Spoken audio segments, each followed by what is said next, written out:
Незрящи и зрящи хора си сменят местата в диалог на тъмно. Необичайното преживяване ще бъде в Пловдив, а целта е в тъмното да си отговорим на някои различни въпроси, като типа от това можем ли да чуем някого по-ясно, ако не го виждаме. Нели Ангелова е един от хората, които са част от този диалог.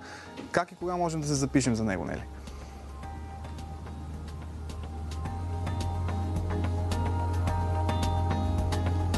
Здравейте от Пловдив, от парк Белите брези. Тук сме с Павел Чемишанов, който е координатор на проекта за Пловдив. Самите срещи обаче ще бъдат в Народна библиотека Иван Вазов. Записването е и през днешния ден. А пък телефона, на който трябва да го направите, ще бъде изписан на екрана. Срещите са в сряда, четвъртък и петък. Защо обаче се прави този проект и какво представлява, ще разберем от господин Чемишанов. Добро утро! Добро утро на вас и на вашите зрители.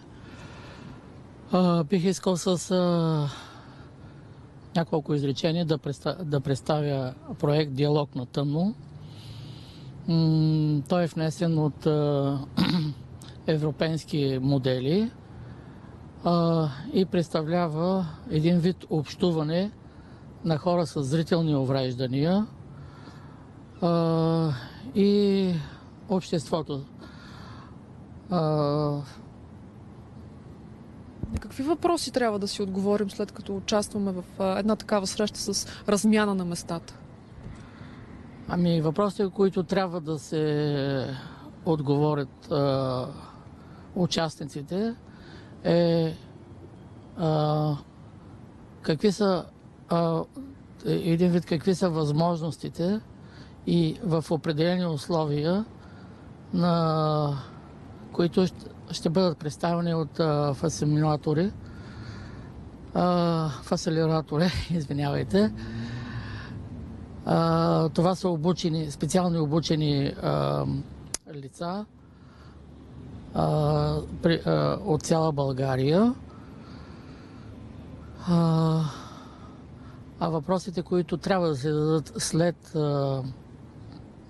представянето на отделните сесии, е как да се отнасят тези две групи хора на незрящи и участниците след излизането от този проект и след излизането от залата непосредствено. Какви хора до сега са се записали?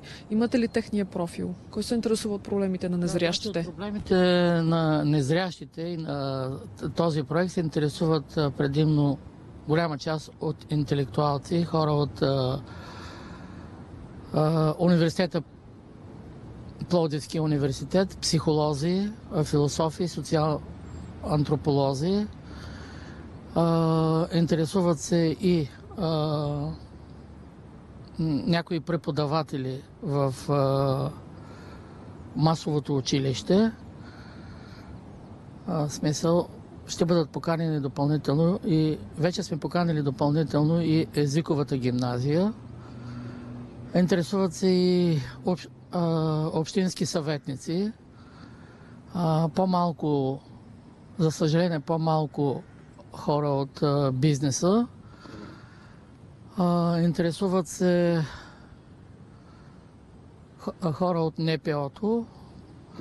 Господин Чемишанов, с една такава 90-минутна среща казахте, че са различни сесии. Накратко да ни разкажете какво представлява този диалог на тъмно. Само разговор ли е или друг тип общуване? По-скоро това е не само разговори и диалози. Очакваме хората да представят хората с зрителни увреждания, т.е. обучените хора, които са с зрителни увреждания, да представят как се държи един човек, който е без зрение в обществото с белия бастун. Ще има и какви са възможностите А ще ги поставите ли в такива ситуации от градската среда? Например, трябва да пресече оживено кръстовище. Да, ще има и такива моменти. Мисля, че това е предвидено в последните дни. Как тези момичета без зрение ще контактуват, като ще сервират чайове, сладки, изработени от тях пред публиката. И на финала на нашето включване най-сложната ситуация, в която в градска среда може да е поставен един човек с зрителни увреждания.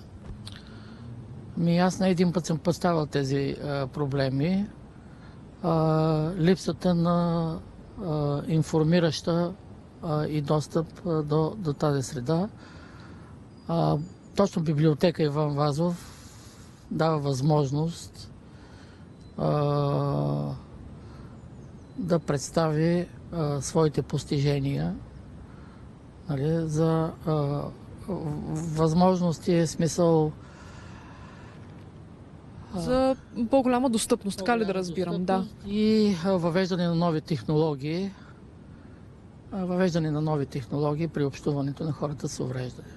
Много ви благодаря. Много ви благодаря за тази информация. Телефона за записване за проекта, който започва утре в Пловдив, го виждате изписан на екрана. Благодаря. Нели Ангелова с информация за проекта Диалог на тъмно. Той ще се проведе в Народната библиотека Иван Вазов, Пловдив. Записването може да продължи и днес, а самите дискусии ще се проведат сряда, четвъртък и петък.